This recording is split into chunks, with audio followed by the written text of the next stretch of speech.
रूबरू कराया। बढ़ते आज की एक और बड़ी खबर की ओर। प्रधानमंत्री नरेंद्र मोदी ने किसानों, मछुआरों और पशुपालकों के हितों को भारत सरकार की सर्वोच्च प्राथमिकता बताया है।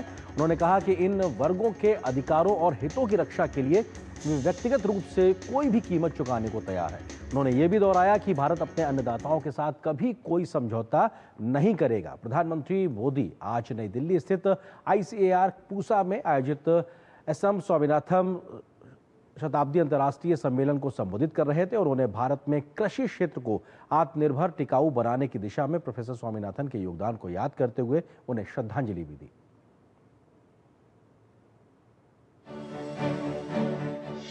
हमारे लिए अपने किसानों का हित सर्वोच्च प्राथमिकता है।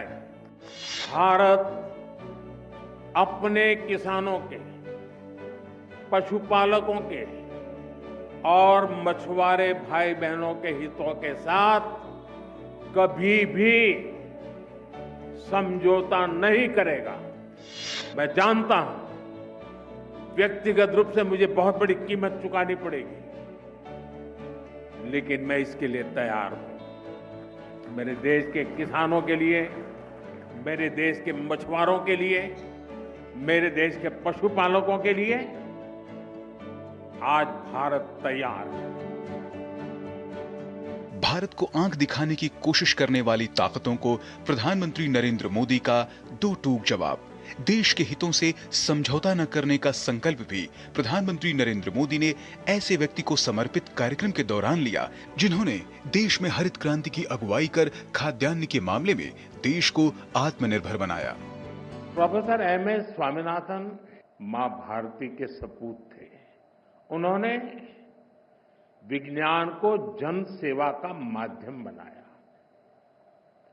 देश की खाद्य सुरक्षा को, फूड सिक्योरिटी को उन्होंने अपने जीवन का ध्येय बना लिया। उन्होंने वो चेतना जागृत की जो आने वाली कई सदियों तक भारत की नीतियां और प्राथमिकताओं को दिशा देती रहेगी।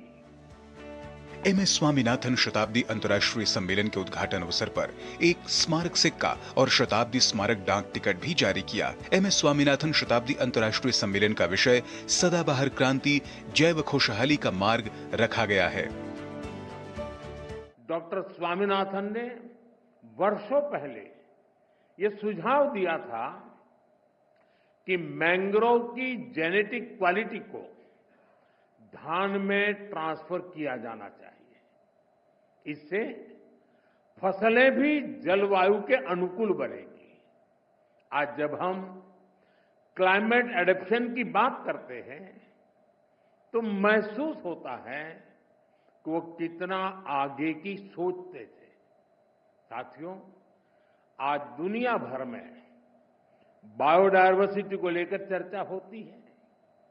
इसे सुरक्षित रखने के लिए सरकारें अनेक कदम उठा रही हैं, लेकिन डॉक्टर स्वामीनाथन ने एक कदम आगे बढ़ते हुए बायो हैप्पीनेस का आइडिया दिया। आज हम यहां इसी आइडिया को सेलिब्रेट कर रहे हैं। स्वामीनाथन की विरासत का सम्मान करने के लिए MS स्वामीनाथन रिसर्च फाउंडेशन और विश्व विज्ञान अकादमी ने मिलकर MS स्वामीनाथन खाद्य एवं शांति पुरस्कार की शुरुआत की। इस अवसर पर प्रधानमंत्री ने इस पुरस्कार के पहले प्राप्तकर्ता नाइजीरिया के प्रोफेसर आर्डिनेले को पहला पुरस्कार प्रदान किया। उन्होंने वैज्ञानिकों से पोषण सुरक्षा सुनिश्चित करने की अपील की। डॉक्टर स्वामीनाथन से प्रेरणा लेते हुए अब देश के वैज्ञानिकों के पास एक बार फिर इतिहास रचने का मौका है। पिछली पीढ़ी के वैज्ञानिकों ने फूड सिक्योरिटी सुनिश्चित की। अब न्यूट्रिशनल सिक्योरिटी पर फोकस करने की आवश्यकता है। हमें बायो फोर्टिफाइड और न्यूट्रिशन से भरपूर फसलों को व्यापक स्तर पर बढ़ाना होगा ताकि लोगों का स्वास्थ्य बेहतर हो। प्रधानमंत्री नरेंद्र मोदी ने आर्टिफिशियल इंटेलिजेंस और मशीन लर्निंग जैसी तकनीकों को कृषि से जोड़ने का भी सुझाव दिया। उन्होंने कहा कि हमारे पास पारंपरिक कृषि ज्ञान की विरासत है, जिसे आधुनिक विज्ञान के साथ जोड़कर एक समग्र कृषि प्रणाली बनाई जा सकती है। उन्होंने युवा वैज्ञानिकों और उद्यमियों से आग्रह किया कि वे किसानों के लिए नवाचार करें और भारत को ग्रीन प्रोडक्शन में अग्रणी बनाएं। ब्यूरो इनपुट के साथ अनुज यादव की रिपोर्ट, डीडी न्यूज।